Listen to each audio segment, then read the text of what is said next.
Member for Coquitlam Millardville. Thank you, Honourable Speaker. I'm pleased to take my place in this debate that this House supports the elimination of MSP premiums. And I am always amazed at how an election sort of gets this government to change its tune, and I think it's about governing by poll. I believe, based on what we've heard, is that they recognize that British Columbians are onto their game and onto the fact that they make these promises and then can't deliver, and then they see a poll that says people actually do want the elimination of the MSP. They get that it's an unfair tax. And last year, when it was, oh, we absolutely must have to have it, the Premier going on about how people need to know that health care isn't free. Now this year, as we get close to an election, it's like, well, gee, maybe we should do something about that because people don't like it. They understand that it's regressive tax, Honourable Speaker. In fact, I was at a high school just this last week giving a presentation about government, and we were talking about the difference between regressive taxes and progressive taxes. And the students in this grade 10 class clearly understood that MSP is a regressive, unfair tax. They understood that if you make $50,000 or $200,000 a year, you pay the same, and that for them, in their gut and in their heart and in their minds, they know that it's an unfair way to tax people. So I got them to imagine for a moment that they made $200,000 a year. And I told them, so you have your house in the poshest part of town, and it was paid off a number of years ago. Your every need is taken care of. You have investments that will permit you to retire comfortably. You have no significant financial worries for you or for your family or for your future. You manage to take some significant holidays each year, and you can send your children to the college of their choice without needing any student loans.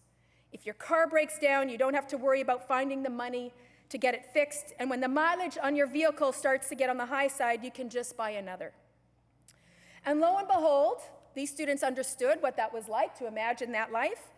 And then I suggested to them that even without asking, your government, your provincial government decides to reduce your taxes. You didn't ask for it, and your lifestyle certainly isn't going to feel it.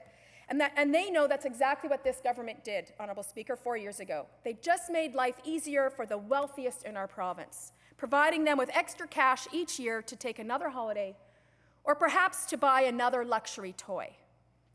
Well then, Honourable Speaker, I had them imagine that in their life, with a partner or without a partner, they make about $50,000 a year and they have children, and their oldest is just starting school, and that they just received the list of school supplies, which includes a ream of paper because the school no longer has a photocopy budget due to cutbacks.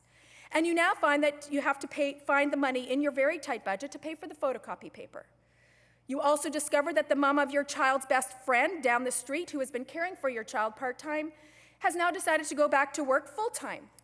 So now you have to find a daycare provider, and you know that that will eat into your overstretched budget, given that BC has the second highest childcare costs in the nation. And we can't forget that hydro rates are going to get jacked up again on April 1st by 3.5%, an extra $45, and ICBC is going to cost you an additional $57 this year. In fact, when you look at how much more expensive life has gotten under this government, you can see that with the increased MSP, ICBC, and hydro rates alone, you are paying $1,000 more a year now than you were just 6 years ago. You are stressed, doing your best, and just not able to get ahead. The students, Honourable Speaker, they understood that this is real life for so many British Columbians, and the government insists on making it harder and harder for people. This government continues to care for their friends and insiders by choosing to give them a tax break and ignores the needs of the rest of the people in this province. And it's interesting, Honourable Speaker, that since 2001, this regressive MSP tax has been doubled under the leadership and the choices of this current government. And the students understood that, Honourable Speaker. They know that it's not only a regressive tax that's increased under this government, that MSP is not the only one, but that ICBC and hydro rates have also ramped up. So they understand what it means to most British Columbians. It means that the cost of living is getting harder, increasing bills are making it harder, housing, childcare, all those costs, Honourable Speaker, are making it difficult for British Columbians. And this government's response is to say, well, sometime in the future, in 2018, we'll look at doing this. And these students, Honourable Speaker, they understood that this government keeps making promises and not delivering. They were scoffing at the idea when I told them that I would be speaking to this motion.